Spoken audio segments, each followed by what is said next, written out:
Hey, welcome to Cow-Free Kicks. On this channel I review leather-free sneakers only. And today I've got a brand new pair from Adidas. It is the ADIDAS ULTRABOOST DNA XXIIs.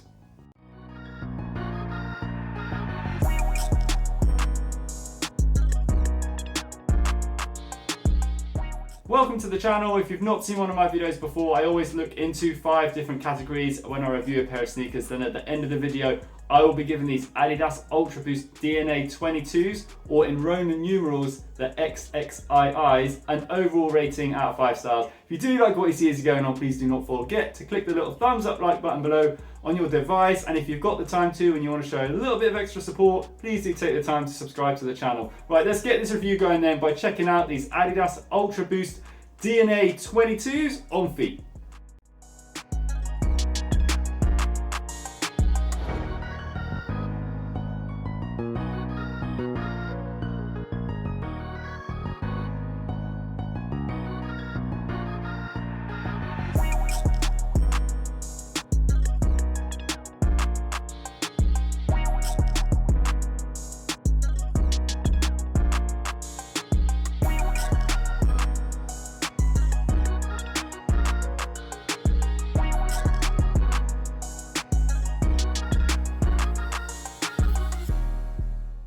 So these Adidas ULTRABOOST 22s currently come in 3 different colorways. This for me is the pick of the bunch. There's going to be a lot of people out there probably gone in the triple white as well, but don't forget we're coming into the autumn winter months, especially in the UK, so I definitely want to go for a darker colorway if I was looking to buy these. Now, what Adidas have done with the DNA series previously, they've created nicely knit, open knit weave on the top with a really nice ULTRABOOST cushioned midsole and a kind of thin continental rubber outsole with little dot points on it that really made sure that the ULTRABOOST had as much connectivity to the ground as possible. With this shoe, Adidas have mentioned in the blurb that they're trying to create a trail-ready ULTRABOOST DNA. So what they've done, really, the major change with these is the fact that the outsole for these is completely different, and it's this toothed, hardened rubber outsole, and it's a lot thicker than you'd normally find on a pair of ULTRABOOST. You can see also on the outsole that it's got the torsion plate system as well, which is going to reduce foot roll, which is great. They just want to make a more sturdy pair, I guess, for off-road use and less slippery than the traditional DNAs. The one complaint I've got with the originals is that continental outsole, the thin one that you normally get on them, can wear away quite quickly, whereas I guess this is going to have a lot more longevity in it. The other main difference is with the upper. Now with these you've got the same recycled knit, which is 50% recycled on the upper of the sneaker, but on top of that they've put on what they've called it a leather-like TPU coating, but for me it doesn't feel like leather at all really. It just feels cheap, and they've covered the whole shoe in it, and you get little cutaways where you can see that knit underneath, but I just don't like the feel of it. Also, at the bottom of the laces here, it kind of pinches in, so it creates little caverns in the toe box area of the shoe. I just don't like the way that overall this makes the shoe feel, and also as you're walking along it just crumples up and it doesn't look that great aesthetically either. If you've still got this TPU cage detailing on the ULTRABOOST that really does create a nice solid fit around the midfoot, and it's one of the signatures of the ULTRABOOST series, as well as this heel cup at the back to create extra stability towards the rear of the shoe. I do like this oversized stitching detailing that you get around the top of the heel. I think that's a nice touch. Just overall though, I just don't know if there's really a need for these. Yes, some people may be looking for a more trail ready shoe, but I just love the shape and the look of the other one previously that I just don't think these are that hot, to be honest. Now moving on to their comfort, I really want to talk more about this outsole and the ULTRABOOST mid you get with these by first testing them out on my back door step.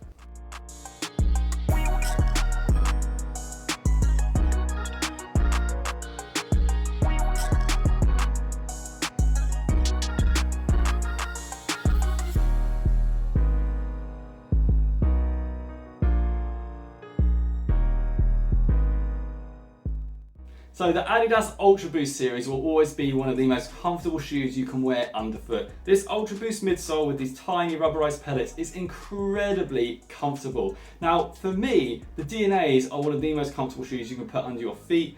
I think that they've lost a little bit of that comfort in translation. Don't get me wrong, they're still an incredibly comfortable pair of shoes under feet, and I'm going to give them 5 stars in this department. But just be aware, if you're used to wearing them normally, this larger rubberized outsole to produce this trail ready grip on these shoes does mean that there's a slight loss in translation with that comfort. Now they're still incredibly comfortable, but just don't expect them to be as comfortable as a normal pair of DNAs. Now on top of your feet, they've got this nice padding around the heel, the tongue is well padded, they're well padded on the inside of the shoe as well. Fit wise, as with all Ultra Boosts, always go half a size up. I'm a perfect length UK size 10 and I've got slightly wider than average feet, but I always find if I go true to size on Ultra Boosts, I get a little bit of nip around my toes and they're too short at the end. But going half a size up meant these were an absolute perfect fit. So do bear that in mind if you do want to wear them. But overall, an incredibly comfortable shoe. Just keep that though in mind that these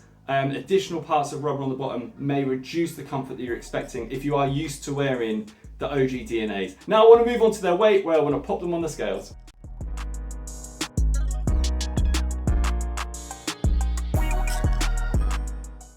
Coming in at over 400 grams does mean that these Adidas Ultra Boosts do fall into the heavyweight category of sneakers. That's because I think anything that weighs between 350 grams and under can be considered lightweight. Anything above 350 grams is more moving into the heavyweight category, but definitely anything above 400 grams is a heavyweight shoe. And that's mainly because Adidas have made those changes to this tooth, more heavyweight outsole. Then you've got the additions of this TPU covering on the top of what feels like quite a heavyweight and more tighter knit than you'd normally find on a pair of Ultra Boosts. So there are reasons for it being heavier. I just don't know if they're warranted. And for me, if I'm trying on a pair of DNAs, I do want them to be more lightweight. Next, I want to move on to their breathability, where I'm going to pump this upper full of smoke to see how breathable they are.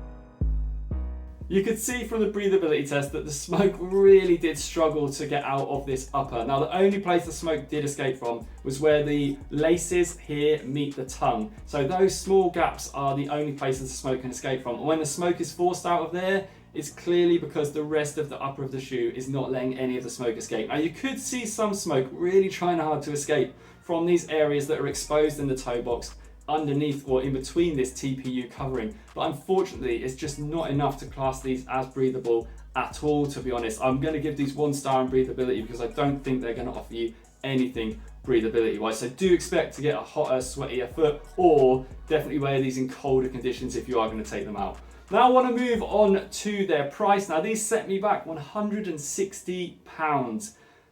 Normally I wouldn't argue with that price with a pair of Ultra Boosts, because you're normally getting great comfort, great style, great looks, great breathability, but with these, I don't know what to do with them. I'm going to move on to the score and talk about why I feel that way. Now I'm going to give these a very average 3 stars, and that's mainly held up by the fact that they're so comfortable, because I don't really like the look of them. I don't really think they offer anything breathability wise. They're too heavy, and I just think they're a bit overpriced because I don't really know where these fit. I guess if you want an autumn winter trail ready shoe that's going to offer you absolutely no toe protection, by the way, if you do want to wear these for trail runs. Normally a trail shoe you'd expect a bit of additional support with something at the front of the toe box, but these have absolutely nothing. I just don't think these fit into that trail run category, and I don't think they fit really into like a lifestyle shoe that I would wear normally. I just don't like the way they look that much. I think they're too heavy. So overall, I've given these an average score of 3 stars because I don't really know what to do with them. And for me, they're disappointing to release a shoe that I don't really think fits anywhere. I just think Adidas have missed a beat with this one, to be honest. If you're going to make a trail ready Ultra Boost sneaker, make it trail ready. But I just think this fits in between lifestyle and trail too much really to be considered as anything. So if you've liked what you've seen today, please do not forget to give the video a thumbs up, like, drop any comments below. Also follow me on Instagram if you like, and hopefully I'll see you again soon. Bye.